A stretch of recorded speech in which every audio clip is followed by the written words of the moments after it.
Olá, vamos nesse vídeo conversar um pouquinho sobre a ordem dos processos do tribunal, a tramitação que o processo recebe dentro do tribunal. Para a gente entender, essa é uma parte geral, né? Então todos os recursos vão receber aqui um tratamento isonômico muito parecido, porém cada processo recursal tem algumas características próprias que lá no seu capítulo, lá no seu artigo respectivo, vai estar alterando de alguma forma essa regra geral. Então lá no artigo 1009 até 1014, você vai ver a apelação com algumas regrinhas próprias da apelação, e aí vai excepcionando aqui, né? Você vai ver lá no 1015 até o 1020 o agravo do instrumento e algumas regrinhas que diferenciam aqui e assim por diante, tá? Então há uma regra geral e umas especificações no próprio recurso que está tramitando. Porém, essa regra geral vale para praticamente todos os recursos, num geral, uma forma de trabalhar esses recursos. Eu vou trabalhar aqui o código com vocês, até para ficar mais fácil, é o código que está aberto aqui. Então, se você quiser acompanhar no seu código, fique à vontade, né? Então, a gente tem uma noção mais clara.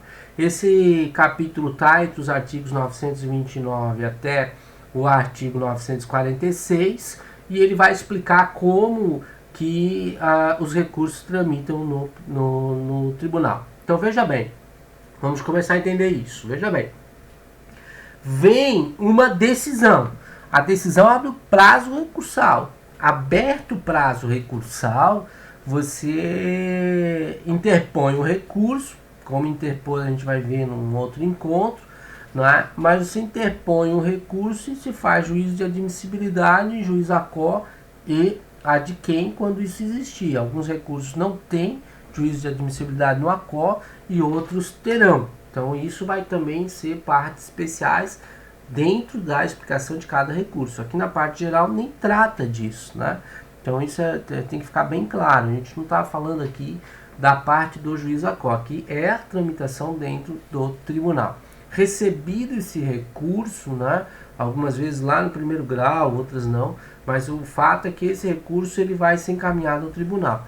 Quando ele chega no tribunal, 929, então tribunal, o código vai dizer expressamente, ó, os autos serão registrados no protocolo do tribunal no dia da sua entrada, ou seja, eu não posso fazer um represamento para uma vez por semana, uma vez por mês, distribuir os recursos. O recurso tem distribuição automática, geral, chegou no tribunal, já tem que ser distribuído, cabendo à secretaria ordená-los com imediata distribuição. Isso é bem interessante, né? Então, bateu lá, o recurso já está tramitando, ele vai ser distribuído e dali vai começar a trabalhar. O critério do tribunal, né, a critério do tribunal e serviços de protocolo poderão ser descentralizados mediante delegação de ofício de justiça de primeiro grau. Quer dizer, eu posso ter a possibilidade de protocolar esses tribunais dentro das comarcas ou de alguma forma descentralizada. A gente tem um sistema de protocolo unificado que permite, né, que a gente utilize a secretaria de distribuição local para, através do convênio de protocolo unificado, estar protocolando alguns processos que são de competência dos tribunais, né? Então isso acaba sendo possível, né, a partir dessa possibilidade do parágrafo único do 932, aliás, 929.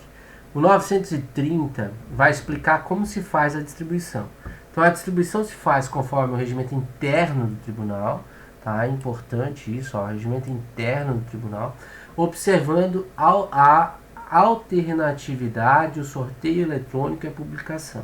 Laércio, o que significa isso? Olha só, eu não posso fazer com que os recursos caiam sempre para a mesma pessoa, eu nem posso admitir que aquele que está recorrendo possa de alguma forma olhar o sistema e tentar adivinhar, né, garantir, bom, eu quero que o meu recurso caia ao desembargador João, então eu vou ficar esperando, né, protocolo, agora é a vez do João, então eu vou lá protocolo meu para garantir a distribuição àquele relator. Isso não acontece, porque a distribuição ela vai criar um sistema de alternatividade e sorteio eletrônico que garanta que seja aleatório, né? Então na hora da interposição eu não consigo escolher o relator. E eu não posso também fazer uma coisa que se fazia antigamente com muita frequência, você botava 2, 3 peças e protocolava e escolhia a melhor. Hoje em dia, se você protocolar 2, 3, 4 vezes a mesma peça, todas vão cair no mesmo lugar, porque o sistema observa os dados e joga para o mesmo relator para garantir que você não fique ali jogando com o sistema, tá? Então isso tudo vem garantido no 930. A publicidade é assim que é feito essa distribuição, já sai uma intimação dizendo o teu recurso está distribuído e já diga com quem foi para você saber onde está o teu recurso. E o parágrafo único vai falar da prevenção, né? O primeiro recurso protocolado no tribunal tornará prevento o relator para eventual recurso subsequente interposto no mesmo processo ou em processo conexo. O que é isso?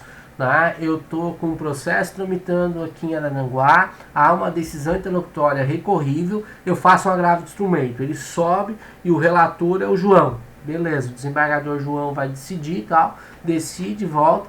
Quando a gente tiver a sentença, eu vou apelar. Quem será o relator? Está prevendo o desembargador João. Então a minha apelação vai ser distribuída para o João, ele não vai para sorteio, ele vai como distribuição por prevenção, parágrafo único do artigo 930. Distribuídos os autos serão imediatamente concluídos ao relator, que terá 30 dias. Olha, isso aqui é letra morta, não tem jeito. Mas, diz o código que ele terá 30 dias para elaborar o voto e redistribuir com o relatório à secretaria. Laércio, não entendi. Bom, qual é a função do relator? É ler o processo, estudar o processo. Ao estudar o processo, fazer um relatório, que significa explicar o que está sendo discutido em objeto recursal naquele processo. Bom, esse processo trata de uma apelação civil da sentença proferida lá em Araranguá. A sentença deu parcial procedência ao pedido de dano moral em tal situação. Então houve apelação, houve intimação da parte contrária, tem contra-razões, né? Então ele explica qual é a questão em julgamento, faz um relatório. Esse relatório junta-se ao processo recursal. O voto não. Ele elabora um voto, mas não junta no processo. E aí então ele devolve à secretaria, né? Essa é a ideia, restituí-lo com esse relatório para a secretaria, para que se dê continuidade a esse processo. É o próximo artigo que vai explicar isso um pouquinho mais na frente, porque o 932 ainda faz parte desse elaborar o voto previsto no 931. Como é que a gente vai elaborar o voto? No 932 vai explicar. Qual é a função então desse relator, para quem foi distribuído os autos e tem a função de em 30 dias elaborar um voto, restituir o processo para a secretaria com um relatório. Então diz o 932, incumbe ao relator, no inciso 1, a sua grande função, que é ordenar o processo dentro do tribunal, inclusive em relação à produção de provas, bem como, se for o caso, homologar autocomposição das partes. Olha, eu estou com recurso de apelação pendente, faço acordo com a parte contrária, comunico o relator e é ele que vai homologar essa autocomposição das partes. Isso se acontecer, né? Não aconteceu, ele vai seguir. No inciso 2, a gente tem as decisões interlocutórias que podem ser proferidas por esse relator. Quer dizer, o processo está tramitando, o processo recursal, né? E vem um pedido de tutela provisória dentro do recurso. Vem um pedido, né, de que precisamos antecipar a tutela em algum sentido, algo que precisa ser dado imediatamente, algum efeito, né, alguma coisa nesse sentido, né, enfim, né, decisões em liminares, entenderam? Então, cabe ao relator olhar esse pedido, que é muito comum no agravo de instrumento, por exemplo, está dito lá que você pode pedir efeito suspensivo à decisão recorrida. Quem é que vai observar isso? Relator, inciso 2, ele vai verificar a liminar e se é caso de deferimento ou não dessa liminar, né? Então, inciso 2. Isso são decisões interlocutórias. Se vocês olharem um pouquinho mais na frente, existe o inciso 6, aqui ó, o inciso 6 também é uma decisão interlocutória. Diz que ele pode decidir o incidente de desconsideração da personalidade jurídica quando este for instaurado originariamente perante o tribunal. O que acontece? Você pede para despersonificar a pessoa jurídica, né? Desconsiderar a pessoa jurídica. E se você faz esse pedido em primeiro grau, é o juiz que decide. Mas se ele já estiver em fase recursal e você faz esse pedido, que cabe fazer, quem é que vai decidir essa desconsideração da pessoa jurídica? É o relator. E isso é uma decisão interlocutória, tá? Uma decisão interlocutória porque não termina o recurso com essa decisão. Assim como o inciso 2 também não termina o recurso com essa decisão de tutela provisória, tá? Aí nós temos o inciso 3, 4 e 5, que a gente deve ler eles juntos. Os incisos 3, 4 e 5 é o que a gente chama de decisão monocrática. Decisão monocrática. Se os incisos 2 e 6 são decisões interlocutórias, né, porque elas são intermediárias e não põem fim ao processo recursal, os incisos 3, 4 e 5 são decisões monocráticas, que embora sejam dados de forma singular pelo relator, a decisão põe fim ao processo. A gente diz que elas negam seguimento ao recurso, porque não vão deixar que esse recurso chegue à sessão de julgamento, né? Não chegue ao colegiado. Esses incisos 3, 4 e 5, portanto, são o que a gente chama de decisão monocrática dentro do tribunal, que é proferida direto pelo relator. Ele está pondo fim, está negando seguimento ao teu recurso. Agora, ele pode dar por 3 motivos diferentes, por isso inciso 3, 4 e 5. No inciso 3, ele não está conhecendo o teu recurso. Juízo de admissibilidade, ele não passa no juízo de admissibilidade. Então, não conhecer do recurso é a expressão. Não conhecer do recurso. Então, ele nem vai julgar mérito. Há 3 motivos possíveis para ele não conhecer do recurso. Primeiro, por inadmissibilidade. Inadmissibilidade é quando ele não conheceu o recurso por conta de não ter os pressupostos de admissibilidade. Ele vem aqui e diz, olha, não tem interesse recursal, é intempestivo, está deserto, ou seja, não recolheu as custas, entenderam? Então ele é inadmissível por esse motivo. Mas eu chamo a atenção para vocês ao parágrafo único que diz, olha, né, se for considerar inadmissível o recurso, o relator deverá conceder prazo de 5 dias para o recorrente, né, para que seja sanado o vício ou complementada a documentação exigível.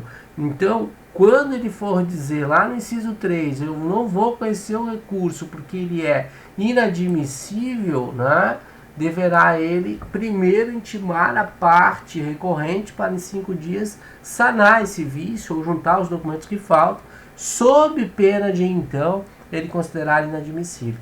E se aí não junta ou não dá certo, então ele nega seguimento, ele não conhece do recurso por inadmissível, pressupostos de admissibilidade, ok?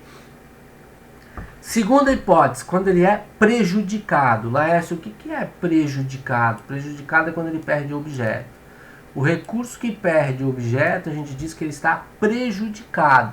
Lembram lá nos pressupostos de admissibilidade que eu disse que não pode ter nenhuma questão obstativa do direito de recorrer? Questão obstativa do direito de recorrer é quando aconteceu a aquiescência, que é quando aconteceu a concordância da decisão, ou uma desistência do recurso, uma renúncia do direito de recorrer. Isso torna o nosso recurso prejudicado. Uma outra situação é quando houve a retratação. Olha lá, Web, que a gente teve sobre efeitos e vimos o efeito regressivo, onde o juiz pode exercer o seu juízo de retratação. Ele se retrata, né? Ele dá uma decisão interlocutória, você faz agravo de instrumento, está lá no tribunal, o juiz retrata, diz, eu vou me retratar. Aí ele comunica ao tribunal, essa decisão não existe mais. Para que o tribunal vai julgar? Né? A decisão, ela deixou de existir, o recurso perdeu o seu objeto, ele está prejudicado. No inciso 3 é negado seguimento.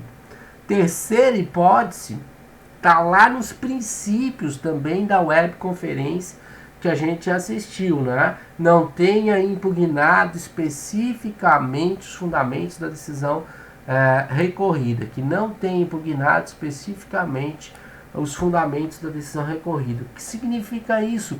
Significa o princípio da dialeticidade. Você não se comunicou, não dialogou com a decisão recorrida. Quando você não consegue dialogar com a decisão recorrida, você não impugna especificamente o fundamento da decisão. O juiz não te deu por um motivo, um fundamento. Você tem que pegar aquele fundamento e demonstrar onde ele está equivocado.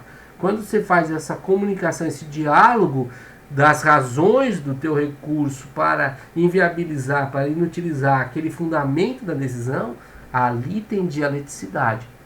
Se tu não consegue impugnar esse fundamento da sentença, falta esse requisito do inciso 3 e o recurso pode ser inadmitido, né? Pode não ser conhecido por esse motivo. Então, 3 motivos: inadmissibilidade, prejudicialidade ou quando não tenha dialeticidade, que é não ter impugnado especificamente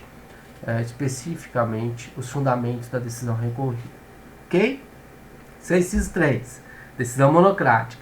Porém, ele pode dar pelo inciso 4, que é outra razão.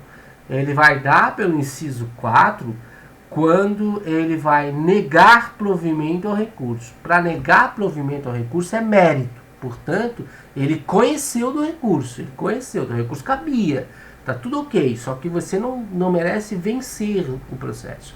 E não merece vencer por 3 motivos específicos, letra A, B e C.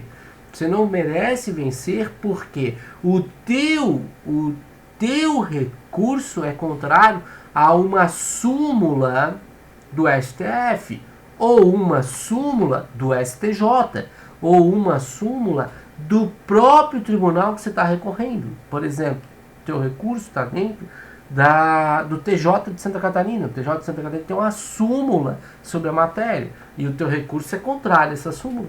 O relator vai dizer, não cabe o teu recurso, por quê? Porque ele contraria uma súmula nossa, contraria uma súmula do STF, contraria uma súmula do STJ, entendeu?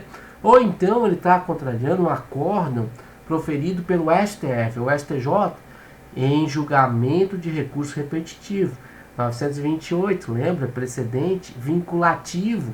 Ele está escrito lá que quando for em matérias repetitivas, que é o IRDR e os recursos repetitivos, é decisão vinculativa.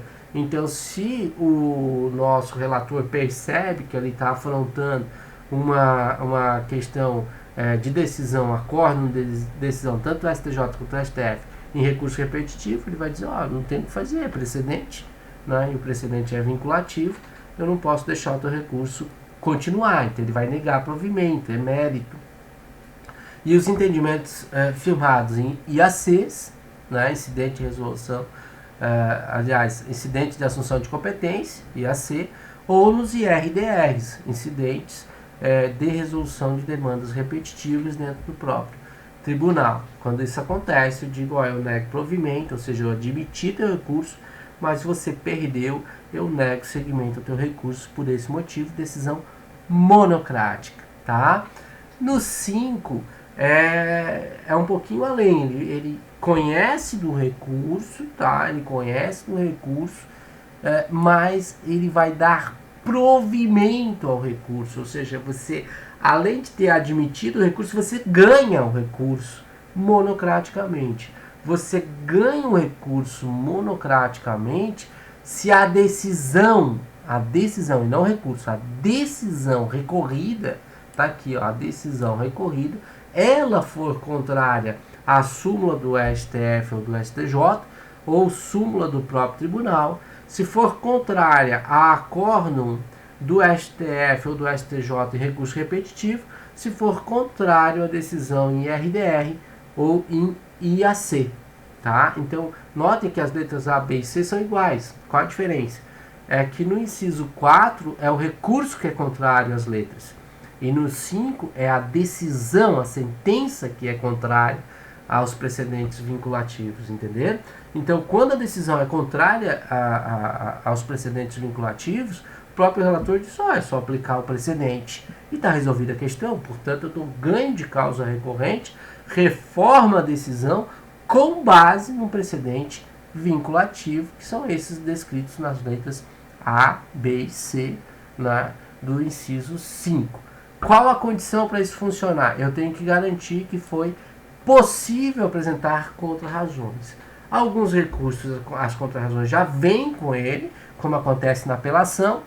Em outros recursos, eu ainda nesse momento ainda não tive as contra-razões. Então eu tenho que primeiro permitir as contra-razões para depois poder aplicar o inciso 5, exemplo, agravo de instrumento. Porque o agravo de instrumento, o primeiro ato é o 932, eu interponho o agravo e ele já vem ao relator.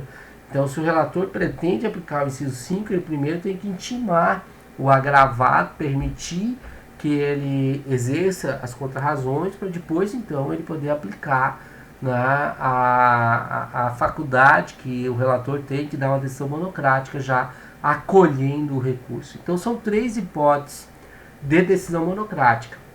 Ele pode não admitir, não tem mérito, quando é inadmissível, prejudicado ou não tem dialeticidade.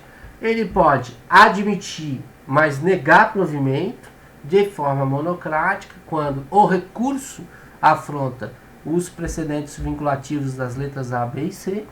Ou ele pode admitir e dar ganho de causa, dar provimento ao teu recurso de forma monocrática, quando a decisão recorrida ela afronta precedentes vinculativos das letras A, B e C do inciso 5 do artigo 932. Ok? Além disso, né, isso é decisão monocrática. Nos incisos 2 e 6 é decisão interlocutória. O recurso não acabou. Ele apenas dá uma decisão intermediária e o processo vai continuar ali na frente. Tá? No inciso 3, 4, 5, o recurso acaba aqui. É decisão monocrática. Ele nega seguimento, ele para de tramitar. Tá? No inciso 7, é um despacho, porque não prejudica ninguém. Ele apenas intima o Ministério Público quando isso for necessário. Então, se for necessário, ele intima o Ministério Público. E no inciso 8, dá a possibilidade para o regimento interno dar outras atribuições ao relator. Santa Catarina, aqui abre um leque gigantesco, tem lá quase 20 coisas que no regimento interno o relator pode fazer. São coisas administrativas, são algumas possibilidades que ampliam a possibilidade de dar uma decisão monocrática além dessa, mas isso está em um regimento interno de cada tribunal. Né? A gente não estuda isso na graduação, né? A gente poderia pegar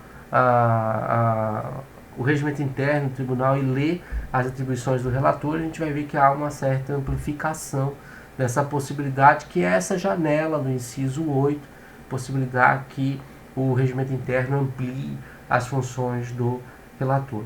Lembrando, né, que o parágrafo único fala de inadmissibilidade do recurso que não pode ser aplicada diretamente. Primeiro tem que dar prazo de 5 dias para sanar esse vício, né, ou complementar a documentação exigível no recurso, ok? Então o artigo 932 é isso aqui, né? Vejam que a gente deu bastante ênfase, porque é aquele artigo que a gente combinou que vocês vão interiorizar, vão entender ele, e ele tem essa dinâmica toda. Então está aqui a explicação, quem sabe, se for necessário, ouve mais de uma vez esse trecho da nossa aula, para que você possa realmente ter a visão do que significa a grande função do relator dentro da fase recursal. Ainda no artigo 933 ainda está falando do relator. Só que aqui ele está observando, na hora que ele está analisando o processo, que há um fato superveniente. Então, se ele perceber a existência de um fato superveniente, algo que foi comunicado depois da decisão, vem uma notícia para dentro do processo, né? Então, o ato superveniente, a decisão recorrida ou a existência de questão apreciável de ofício, ainda não examinada e que devam ser considerados no julgamento do recurso, ele deve intimar a parte para que se manifeste no prazo de 5 dias. O que é isso aqui? Efeito translativo da matéria. Lembram? Eu disse para vocês, olha, eu tenho uma sentença de dano moral condenando 10 mil, eu recorro para aumentar. Quando chega lá, o relator olha e diz, poxa, isso aqui está prescrito. Eu quero aplicar a prescrição. Ele pode aplicar direto? 933 diz que não. Vai ter que intimar as partes 5 dias para falar sobre aquela possível prescrição. Você então se manifesta e eles, se for o caso, acata aquilo por efeito translativo da matéria. Olha aqui, ó, questões apreciáveis de ofício, ainda que não examinadas no primeiro grau. Entenderam? Então, isso é o princípio translativo acontecendo aqui no artigo 933. Parágrafo 1º, se a constatação ocorrer durante a sessão de julgamento, porque isso aqui está no gabinete do relator, se eventualmente passou batido pelo relator e lá no dia de julgar eles observam isso, então o parágrafo 1º diz, olha, se for lá durante a sessão, né, essa será imediatamente suspensa, tá, para que intime as partes para em 5 dias se manifestar. Entenderam? Não podemos ter julgamento surpresa dentro da fase recursal dos processos. E no parágrafo 2º, se a constatação se der em vista dos autos, o que é vista dos autos? É que lá na hora de julgar, um desembargador pode pedir vista dos autos, tira da sessão de julgamento e vai ter 10 dias para analisar em gabinete. Então, ele tirou da sessão de julgamento, está em vista, está no gabinete dele para analisar. Ele percebe que existe aquela situação de fato superveniente ou efeito translativo dentro do recurso. Ele pode aplicar direto? Não. Aí ele tem que solicitar para encaminhar essa questão para o relator. Tem que encaminhar para o relator, informar o relator que aquilo ali aconteceu e pedir que o relator tome as providências. E é o relator que vai intimar a parte para em 5 dias se manifestar e depois vai pedir, né, para incluir isso novamente dentro do julgamento, dentro da sessão de julgamento. Ok? Legal isso? Bacana, né? A gente não pode ter decisão de ofício. Então o artigo 933 fala de fatos prevenientes ou da aplicação do efeito translativo dentro dos recursos cíveis. 934, então, é a sequência. Então, terminada essa grande função do relator, veja bem, ele proferiu um voto e faz o relatório. O que aparece no recurso é só o relatório, o voto ele guarda na gaveta. Ele não pode juntar no processo. No fundo, isso não está escrito aqui.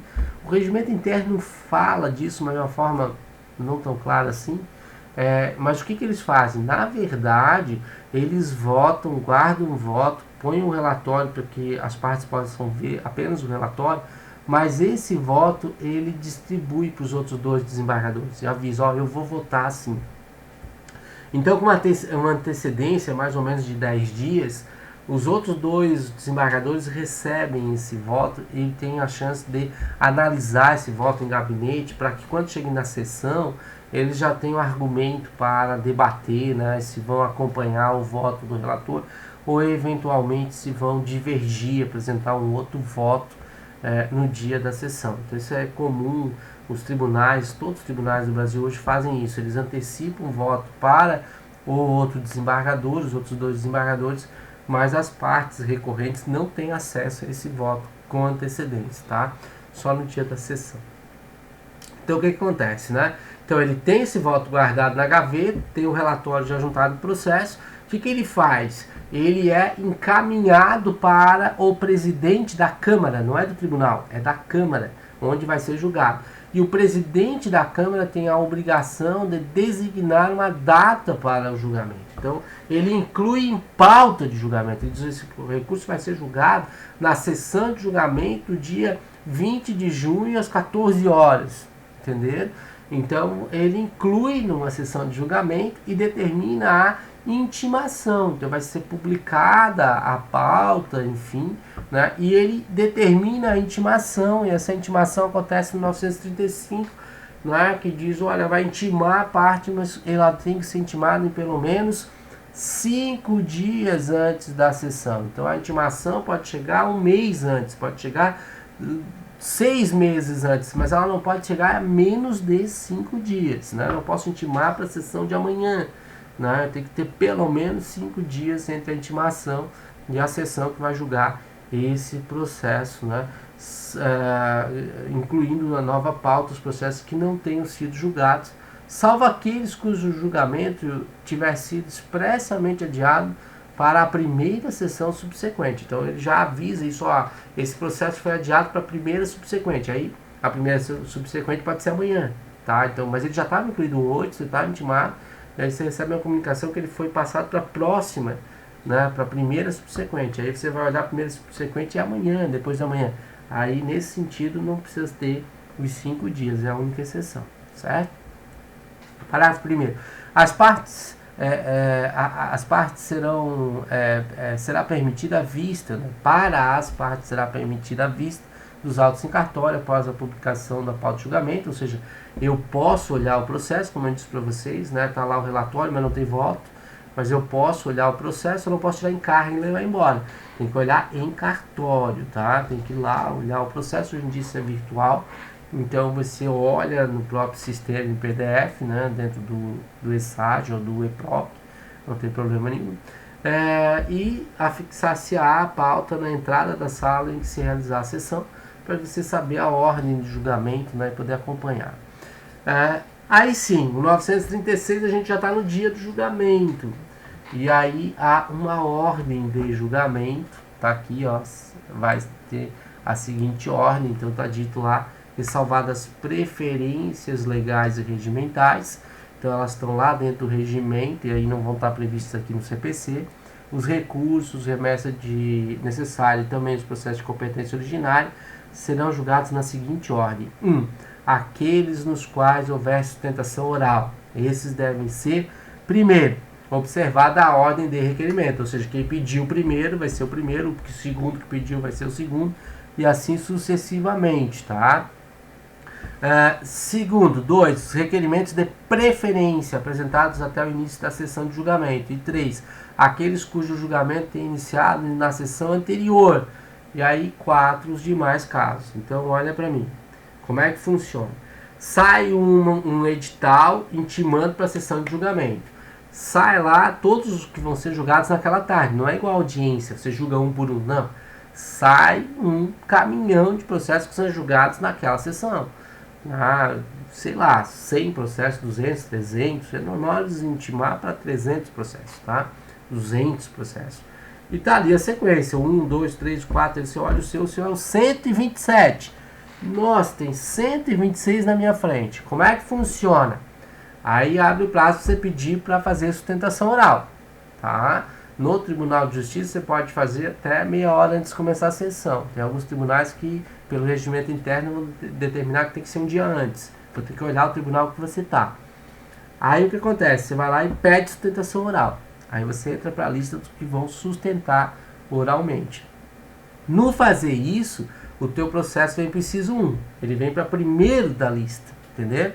E aí você olha lá, 10 pessoas, 10 advogados pediram sustentação oral.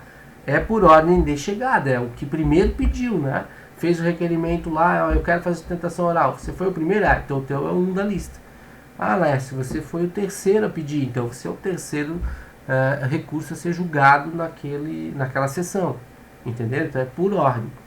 O que é preferência? Pedir preferência é quando você diz pro tribunal que você vai assistir o teu julgamento, mas não vai fazer sustentação oral. Isso é muito normal quando as partes vão lá, né? Então elas pedem preferência porque elas estão lá assistindo. Então vamos julgar primeiro desses caras aqui. Então a gente faz todos sustentação oral, depois faz todos que estão presentes ali, né? Que pediram preferência. Pedir preferência é pedir para ir para frente da pauta, mas não vai ter sustentação oral, entendeu? Aí depois, né, como eu disse para vocês, tem 200 na lista, não dá para julgar tudo. Então aquilo que ficou pendente na sessão anterior serão os próximos a serem julgados nessa sessão. Antes de entrar nos julgamentos da sessão de hoje, eu julgo o que ficou pendente da sessão passada, para depois julgar as de hoje, entendeu? No caput está escrito assim, na sessão, no caput está escrito, ressalvadas preferências legais e regimentais. Laércio, um exemplo, a advogada gestante. A advogada gestante tem uma lei dizendo, olha, ela tem preferência nas sustentações orais. Portanto, ela chega lá e diz, olha, eu sou gestante. Ela automaticamente vem para antes do inciso 1. Ela vai ter o julgamento dela acontecendo antes mesmo do primeiro que se inscreveu para a sustentação oral, entendeu? Então, isso é só para dar um exemplo. Então, tem algumas previsões que vão estar privilegiadas ao próprio 936, isso está no próprio caput do 936. Beleza? Ótimo. Então, nós chegamos aqui no artigo 937, que é já no dia da sessão, né? No anterior ali foi a ordem do dia, a sequência do que vai ser julgado, eu insisto. Uma sessão de julgamento se julga muitos recursos de uma vez só, não é igual a audiência que você faz processo. Na sessão de julgamento você vai julgar 100, 200, 300 recursos ali naquela sessão, tá? Isso é importante. Então o 937 já está mostrando como isso vai funcionar. Então, como é que funciona? Dentro da sessão de julgamento, depois da exposição da causa pelo relator, entenda, leitura do relatório. Então, o relator lê o relatório, explica o que nós estamos julgando naquele processo específico, faz leitura do relatório. Isso aparece muito naquelas questões que eles mostram ali do STJ, STF, né, o relator lendo aquilo ali, é essa parte aqui, a exposição da causa pelo relator, 937. O presidente, então, ele faz a leitura do relatório e aí o presidente dá a palavra para a sustentação oral. Então, dá a palavra sucessivamente ao recorrente e depois ao recorrido, tá? E nos casos da sua intervenção, o MP, por último, né, no prazo improrrogável de 15 minutos para cada um, a fim de sustentarem suas razões, né? Então, eles têm 15 minutos para apresentar a sustentação oral. Sempre abre isso? Não, você tem que ter se inscrito. Se não se inscreveu, nem abre esses 15 minutos para a parte que não está ali, tá? Então, você tem que se inscrever. O MP vai sair de Araranguá para ir lá? Não, há um órgão próprio do MP lá dentro. Se vocês lembrarem, a mesa fica o presidente, ao centro fica o presidente da Câmara, ao lado fica um funcionário, e do outro lado, que é esse lado de cá, que é o teu lado direito, ali tem um procurador de justiça, que é um membro do MP. Está sempre sentado ali do lado do presidente, então ele pode se manifestar nas sustentações orais depois de sustentarem as partes. Feito isso, aí sim a gente vai ter os votos. Mas antes de chegar lá, esses incisos é onde diz que quais recursos que cabe a sustentação oral. Então, cabe a sustentação oral na apelação, no recurso ordinário, que é o ROC do 1027, no recurso especial, que é o 1029, lá dentro do STJ, no recurso extraordinário, que é o 1029, lá dentro do STF, o embargos de divergência dentro do STJ, o embargo de divergência dentro do STF, a ação rescisória, o mandado de segurança e também a reclamação. Ainda no agravo de instrumento interposto contra decisões interlocutórias que versem sobre tutelas provisórias de urgência ou de evidência, que é o 1015, inciso 1, tá? Essas podem ter, e outras hipóteses que a lei ou o regimento interno prevê, tá? Então, esses são os recursos que cabem sustentação oral. Sustentação oral no incidente de RDR, vai observar o capítulo que explica o IRDR, e você vai usar lá daquela forma que está lá explicado no artigo 984. Parágrafo 2º. O procurador que desejar proferir sustentação oral poderá requerer até o início da sessão que o processo será julgado em primeiro lugar sem prejuízo das preferências legais. Né? Então, é o que já estava escrito no artigo anterior, né? Então ele pode pedir até aqui.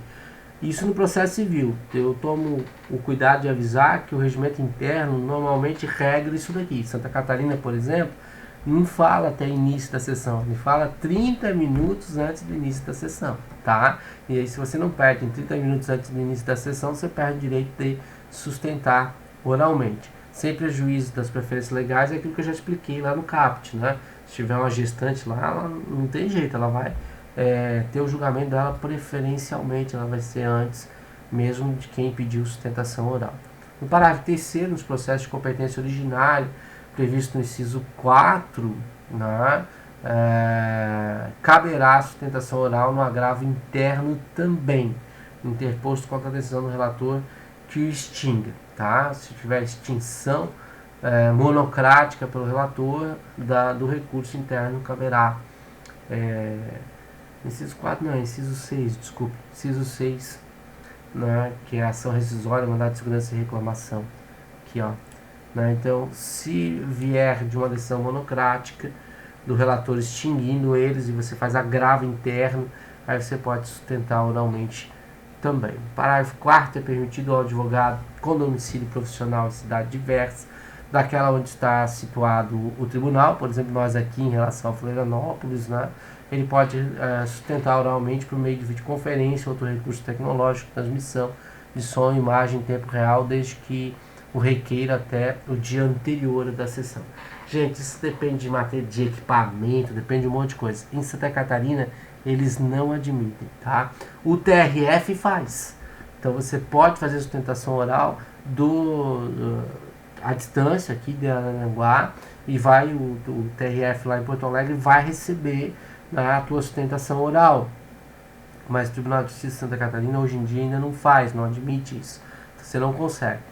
O STJ, o STF não fazem também, mas com aí a situação do coronavírus, eles admitiram fazer a sustentação oral por vídeo, igual a gente está fazendo as videoaulas aqui. Você faz um vídeo de até 15 minutos, manda para o e-mail do relator, que está disponível lá, e o vídeo é passado no dia da sessão, né? Se é passado também a gente nem sabe, mas a ideia é essa. Então eles recebem a sustentação oral por vídeo, assistem à sustentação oral e depois julgam, porque essa por teleconferência, por videoconferência, não está funcionando também no STJ, STF, não tem jeito, tá bom? Mas há uma previsão legal, eles vão ter que se adaptar a isso aqui, provavelmente um pouco mais na frente isso vai acontecer. O Tribunal de Justiça já disse que para as turmas recursais esse sistema será providenciado, então a gente acredita aí que até o final de 2020 o Tribunal de Justiça de Santa Catarina já tem essa modalidade disponível para os advogados. Nesse momento não tem, tá? 938. Então a gente já tá julgando. Agora a gente já está no meio da sessão. E aí o 938 diz assim, ó, a questão preliminar suscitada no julgamento será decidida antes do mérito, desde não se conhecendo caso seja incompatível com a decisão. O que é a questão preliminar? Aí quando eu faço o recurso, eu posso ter preliminares e posso ter um mérito. O que o 938 vem dizer é que as preliminares têm que ser analisadas antes do mérito, né? E desde que elas não sejam incompatíveis, né? Constatada a ocorrência de vício sanável, inclusive aquele que possa ser conhecido de ofício, o relator determinará a realização ou a renovação do ato processual no próprio tribunal ou em primeiro grau de jurisdição, intimando as partes. Então veja bem, voltamos àquela situação. Percebo que há um vício que vai extinguir o processo, o recursal, mas dá para sanar. Então intima-se as partes para fazer isso. Então o código vai cuidando dessas questões preliminares nesse sentido para que não haja perda do recurso, tá certo? Cumprida a diligência de que trata esse parágrafo primeiro, o relator, sendo possível, vai prosseguir o julgamento do recurso, se não dá, vai passar para a próxima sessão. Reconhecida a necessidade de produção de prova, veja, olha aqui que legal. Aí nós estamos julgando e o tribunal diz, olha, a prova está mal feita, nós vamos ter que produzir uma prova aqui, vamos ter que fazer uma perícia, vamos ter que ouvir aqui alguém que foi mencionado e tal. Eles percebem a necessidade de consertar a produção de prova, tá? É possível? É. Parágrafo 3º, reconhecida a necessidade de produção de prova. Veja bem, às vezes você entrou com a apelação e lá na preliminar de apelação, que é o artigo 1009, parágrafo 1º, você disse, foi indeferida uma testemunha minha, ela não foi ouvida, mas ela era fundamental, entendeu? Aí você fez todo o processo sem ouvir essa testemunha, o tribunal olha e diz, pô, o recorrente que tem razão, tinha que ter ouvido essa testemunha. Vai anular tudo? Não. O tribunal pode, no parágrafo 3º, mandar ouvir essa testemunha e depois continuar o processo. Então, reconhecida a necessidade de produção de prova, o relator converte o julgamento de diligência, que se realizará no próprio tribunal, ou então manda a carta de ordem lá para o primeiro grau, manda realizar, né, decidindo-se o recurso após a conclusão dessa instrução. Então, ouve-se lá aquela testemunha, se faz aquela tal perícia, volta e aí conclui o julgamento. Tá? No parágrafo 4º, quando não determinados pelo relator, as providências dos parágrafos 1º e 3º poderão ser determinados pelo órgão competente para julgamento do recurso. Ou seja, se o próprio relator não fez isso, a Câmara de Julgamento, a hora que está julgando, ela em si pode determinar todas essas coisas que eu acabei de falar para vocês. O parágrafo 4º deixa isso bem claro.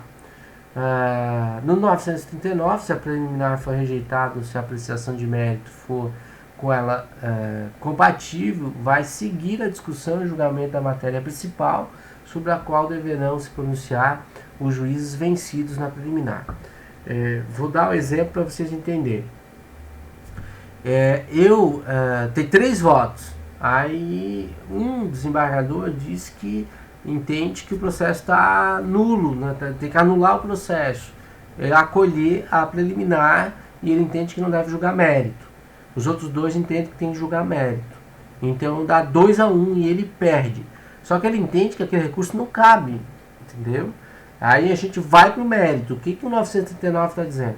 Olha, se decidido isso, né, e ela foi rejeitada por 2-1, nós vamos ter que julgar mérito. Não é só os 2 que concordaram em rejeitar que votam. Quem perdeu a rejeição, dizendo que entendia que não cabia, mesmo assim tem que votar. Mas ele entendendo que não cabia aquele recurso, ele vai lá e vota. Tem que ter os 3 votos aqui. Entenderam? Isso é interessante, tá? Às vezes eu entendo, porque primeiro voto é sempre assim. Se admite ou não admite esse recurso? Às vezes dá 2-1. Olha, os desembargadores, por maioria, entendem por conhecer o teu recurso, mas teve um desembargador que entendeu por não conhecer. Então, como ele entende que não deve conhecer e não deve votar o mérito, não. Ele perdeu a primeira votação, vai para a segunda, ele tem que votar, né, porque o recurso já foi admitido mesmo a contragosto dele, entendeu? Então ele vota mérito também. Isso está no 939, tá? No 940 vai dizer o seguinte: o relator ou outro juiz que não se considerar habilitado, olha que legal, que não se considerar habilitado a proferir imediatamente seu voto, pode solicitar vista, tá? Pelo prazo máximo de 10 dias. Pode solicitar vista pelo prazo máximo de 10 dias, após o qual o recurso será reincluído em pauta, né? E para ser julgado já na próxima sessão que tiver disponível. Olha para mim, o que significa isso? Eu estou, como desembargador, votando, a matéria está ali em discussão, eu digo, olha, eu não estou habilitado para votar, quero vista para entender melhor o processo. Às vezes a decisão está falando sobre um dano moral, quando chega lá se discute uma determinada prova. Eu disse, pô, essa prova eu não percebi na hora de dar o meu voto aqui, então eu não estou em condições de votar, quero entender melhor, quero olhar essa prova dentro do processo. Posso pedir vista? Posso. O processo está em julgamento. Quando eu pedir vista, ele tem que ser suspenso, tirar daquela sessão de julgamento, permitir que seja analisado e depois, então, no prazo final de 10 dias, volta-se para inclusão em nova sessão e julgar novamente. Eu posso pedir vista na própria sessão. Então, suspende o julgamento, passa a julgar outros, eu analiso ali na própria sessão e depois digo para o presidente que eu estou pronto para votar e aí retoma aquela decisão e julga na própria sessão, para não tirar o processo daquela sessão, para não atrapalhar o trâmite dele. Então é possível que eu peça a vista só na própria sessão, mas eu tenho direito de pedir por até 10 dias. Agora, tem uma situação bem interessante aqui nos parágrafos. Olha só, se os autos não forem devolvidos tempestivamente, os 10 dias, ou se não for solicitada pelo juiz uma prorrogação de mais 10 dias, o presidente do órgão fracionário, o presidente da Câmara, vai requisitar para julgamento do recurso na próxima sessão. Tá? Só, mesmo que você não devolveu, a gente vai julgar. E aí, olha só, se quando requisitar os autos, aquele que fez o pedido de vista ainda não se sentir habilitado, porque ele pode dizer o seguinte, nós estamos aqui incluindo a força, mas eu ainda continuo sem condição de votar. Olha que interessante, o presidente vai convocar o substituto para proferir o voto na forma estabelecida no regimento interno. Geralmente, aqui em Santa Catarina é assim, a Câmara tem 4 desembargadores, mas só 3 votos, tem um sobrando. Então, quando isso acontece, você convoca o quarto para que ele substitua aquele que não está pronto para a gente ter os 3 votos, entendeu? Então, não se deixa lá eternamente, não. O presidente tem a condição de convocar o substituto para que essa votação aconteça, ok?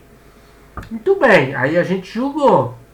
Eles discutiram e tal, chegaram a uma conclusão. 941, olha só. Proferidos os votos, o presidente vai anunciar o resultado do julgamento, designando para redigir o acórdão o relator, se ele venceu, o seu voto foi o vencedor, ele mesmo redige o acórdão. Agora, se ele perdeu, se vencido o relator, então o divergente é que ganhou, o autor do primeiro voto vencedor deverá redigir o acórdão. Ou seja, aquele que primeiro divergiu do relator e venceu na divergência, o relator perdeu, é ele que redige o acórdão. Então, olha para mim, como é que a gente faz? Abre-se a sessão, faz leitura do relatório, abre para sustentação oral, que pode ser do recorrente, recorrido e mais o MP, Talvez tenha os 3, talvez não tenha nenhum, um deles só. Terminada a sustentação oral, começam os votos. Primeiro que vota o relator, depois votam os outros 2 vogais, tá? Os outros 2 desembargadores são chamados de vogais. Então, podem todos seguir o relator e vence por unanimidade, Ou um dos 2 vogais apresenta uma divergência. Não vou votar igual ao relator, meu voto é esse aqui. Aí nós estamos empatados, 1 a 1. O segundo vogal desempata, ou vai para o relator, acompanha o relator, e o relator vence no seu voto, e aí ele vai redigir o acórdão, ou o segundo vogal acompanha o primeiro vogal, que é o divergente, é o voto divergente, e aí o relator perde. E o relator perdendo é esse vogal, esse que primeiro divergiu, que vai redigir o acórdão. Agora, bem interessante, então, relatório, sustentação oral, vota, passa a régua e o presidente faz o que a gente chama de certidão de julgamento, ou seja, ele confere o resultado final do julgamento. Então, essa sessão reunida no dia tal, por unanimidade, conheceu do recurso e deu provimento. Essa sessão reunida no dia tal, por unanimidade, conheceu do recurso e deu parcial provimento. Essa sessão reunida conheceu do recurso e negou o provimento. Essa sessão reunida não conheceu do recurso. Entendeu? Então ele faz uma certidão do resultado que deu. Passou a régua, faz a certidão, o julgamento na sessão termina. Agora o processo vai concluso para o gabinete do relator se ele venceu, e lá ele vai fazer acórdão e depois pega a assinatura e intima as partes. Se ele perdeu, vai do primeiro que divergiu, vai redigir acórdão, vai pegar a assinatura, vai intimar as partes para o próximo recurso. Entendeu? Então, na sessão de julgamento, a gente vai até aqui, até proferir os votos, vai anunciar o resultado do julgamento. Aí acaba, a gente vai julgar o próximo. Entendeu? Redação de acórdão é feita em gabinete. Ok? Entenderam isso? Isso é legal, né? No julgamento de apelação e agravo de instrumento, a decisão será tomada por colegiado pelo voto de 3 juízes, 3 desembargadores, não são 5, são 3, mas a gente tem que prestar atenção no 942, que vai mudar essa questão. O voto vencido será necessariamente declarado, ou seja, tem que colocar ele dentro, né? Se deu 2-1, tem que declarar que é 2-1 e vai se considerar parte integrante do acórdão para todos os fins, inclusive de pré-questionamento. Portanto, não basta só dizer, eu vou divergir, deu 2-1, então eu nem preciso explicar porquê, não. Tem que explicar o porquê, tem que fundamentar a divergência, e a divergência tem que constar dentro dos autos para que possa servir de matéria recursal para o recurso especial e o extraordinário aos tribunais superiores, ok? Tranquilo? Aí a gente chega no 942. 942 é emblemático. Ele, se for contar a história dele, é de chorar. Na verdade, havia um recurso antigo que se chamava embargos infringentes e se entendeu que ele tinha que ser extinto, eliminado do código, no Código Novo de 2015. Aí eles ficaram com dó de ter tirado, ficaram com medo, porque era um recurso, tal, eles pegaram e tornaram o recurso obrigatório. Ele não é mais recurso, ele simplesmente tem que fazer como antes era um recurso. Então é um negócio maluco, ninguém passa desapercebido no 942 sem ter uma crítica, né? A grande maioria odeia pelo fato de que se perdeu uma oportunidade de simplificar o julgamento sem necessidade desse ato a mais, que antes era voluntário e agora é obrigatório, ficou pior ainda, né? Mas enfim, ele está aqui, nós temos que entendê-lo também. Então o que acontece? Como eu disse para vocês, voto 3 juízes, onde vai haver uma certidão de julgamento proferido pelo resultado anunciado pelo presidente. Se o resultado é unânime, houve um julgamento unânime por conhecer, por prover ou não prover o recurso, ele encerra-se aqui, vai para o gabinete para a redação de acordo. Agora, olha aqui o 942. Quando o resultado da apelação, não é qualquer recurso, não é agravo, embargo, apelação, quando o resultado da apelação não for unânime, deu 2-1, tá? 2-1. O julgamento terá prosseguimento em sessão a ser designada com a presença de outros julgadores que serão convocados nos termos previamente definidos no regimento interno, em número suficiente para garantir a possibilidade de inversão do resultado inicial, assegurado às partes e a eventuais terceiros o direito de fazer de novo suas sustentações orais, né, para os novos julgadores. Parágrafo 1º vai dizer, se for possível, já usa a mesma sessão, se tiver desembargadores lá sobrando suficiente para fazer isso, já usa a mesma sessão, né, colhendo os votos dos outros jogadores que possam compor esse colegiado. Isso nunca vai acontecer, né, a não ser que seja uma Câmara com excesso de desembargadores para você conseguir fazer isso. Então é muito raro. O normal, como eu disse para vocês, em Santa Catarina são 4 desembargadores, mas só 3 votos. Né? Só que para você ter essa inversão de que trata o CAP 942, como deu 2-1, eu preciso de mais 2 desembargadores. Vão ficar 5. Eu só tenho 4. Então eu posso sim convocar o 4º dessa Câmara, mas tenho que convocar um outro para compor os 5 e aí fazer julgamento de novo. Então o que acontece? Você marca o julgamento para uma nova sessão com a convocação de dos outros 2 desembargadores, que um é do própria Câmara e mais um, e aí vota-se tudo de novo e 5 votos, tá?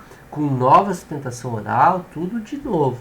E o que é mais interessante, os 3 que participaram do primeiro julgamento, eles podem participar de novo, tá? E detalhe, eles podem mudar o seu voto. Eles não estão vinculados ao voto que eles já deram. Pode haver aqui nessa manifestação, que antes era 2-1, né? Você pode ter um 5-2, um 4-1, um 5-0, porque alguém pode mudar o voto, tá? Os jogadores que já tiverem votado poderão rever seus votos, tá aqui, ó, por ocasião do procedimento de julgamento, tá? Deu para entender? Beleza? Então, quando isso acontece? Quando o resultado da apelação não for unânime, tá? Quando o resultado da apelação não for unânime, fica pela primeira sessão e acabou. Agora o parágrafo 3º vai estender isso a outros tipos de julgamento, ó, porque ela fala em apelação.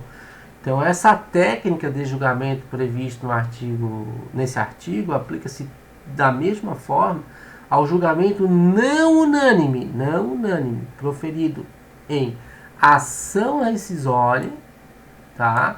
Quando o resultado for a rescisão da sentença, ou seja, quando deu procedência, porque quando dá improcedência não cabe isso, devendo, nesse caso, seu procedimento ocorrer em órgão de maior composição previsto no regimento interno. Então ele vai para o órgão especial, né? Ou onde não tem órgão especial, ele vai para o plenário. Santa Catarina tem órgão especial, vai para lá.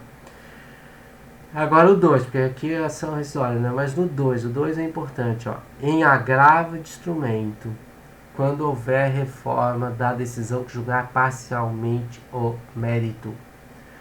Julga parcialmente o mérito quando julgou pelo 356 do CPC. É nesses casos que cabe essa técnica do colegiado estendido. Entenderam? Beleza. Parágrafo 4º é o contrário. Então, não se aplica o disposto nesse artigo no IAC, nos IRDRs, nas remessas necessárias e não unânime proferido nos tribunais pelo plenário ou corte especial. Então, nos julgamentos do plenário e corte especial não se aplica, nos julgamentos de remessa necessária, mesmo que dê 2-1, não se aplica, no incidente de assunção de competência, IAC, e nos IRDS, incidentes de resolução de demanda repetitiva, essa técnica nunca se aplica. Mas como é que se chama essa técnica? É o plenário estendido, tá? São as decisões em plenário estendido, que é o 942, é um dos artigos que a gente combinou de vocês decorarem, ok? Aí a gente vai para os artigos finais, é rapidinho aqui para a gente terminar esse nosso vídeo. Os votos, os acórdãos e os demais atos processuais podem ser registrados em documento eletrônico, inviolável e assinados eletronicamente, que é o que se faz hoje em dia, né? Você manda para assinatura eletrônica, as sessões podem ser gravadas, né? Vídeos e coisas assim, tá? Tudo isso na forma da lei, devendo ser impressos para a juntada nos autos quando esses não forem eletrônicos. Então, você pode gravar mesmo assim, mas tem que imprimir para juntar quando o processo é físico.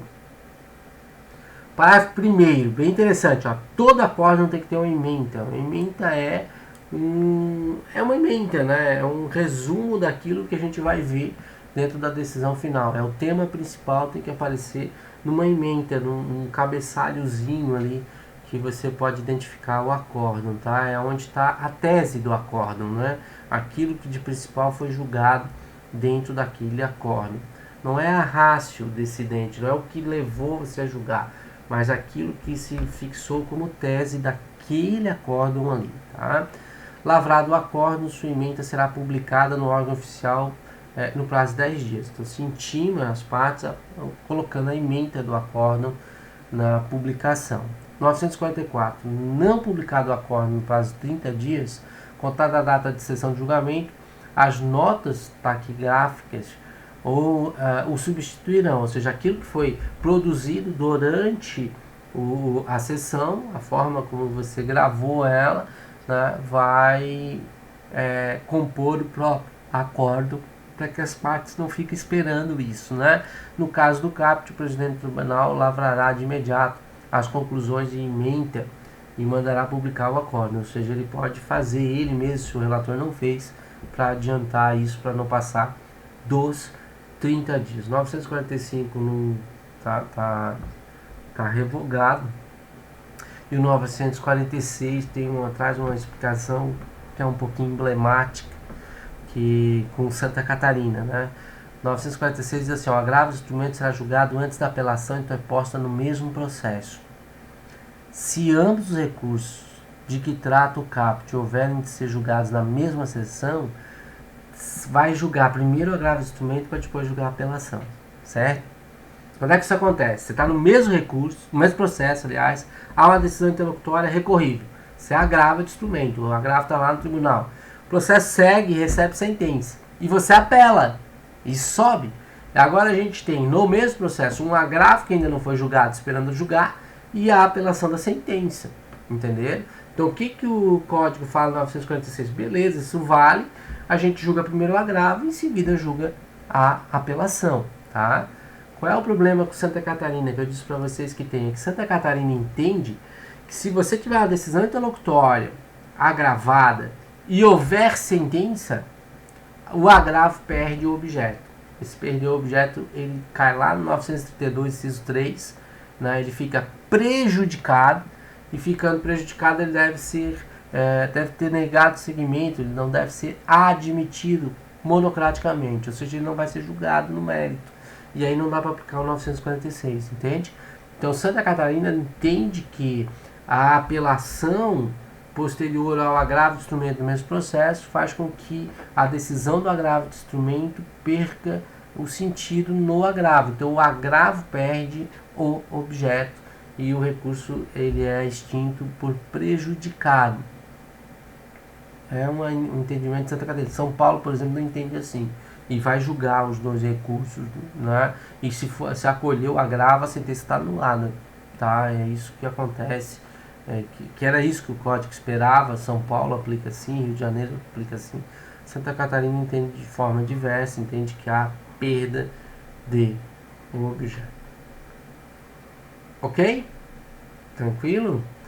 Então é isso, né? Espero que a gente tenha entendido, né, essa videoaula aí, um pouquinho mais de 1 hora, mas serviu para entender a tramitação com a leitura desses artigos aqui, para mostrar para vocês que está tudo no código, entender como tramita qualquer recurso. Lá está falando de apelação? Não, estou falando de todos, agravo de instrumento, apelação. Vocês viram ali que reporta a recurso especial, recurso extraordinário, os recursos dentro do STJ, STF, ou seja, é uma regra geral mesmo de tramitação em qualquer tribunal.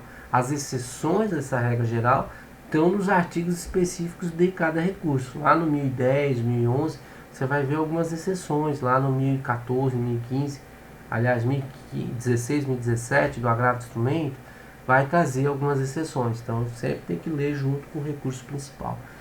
Ok? Então, fiquem bem. Até uma próxima aí. A gente se encontra nas videoaulas. Um abraço.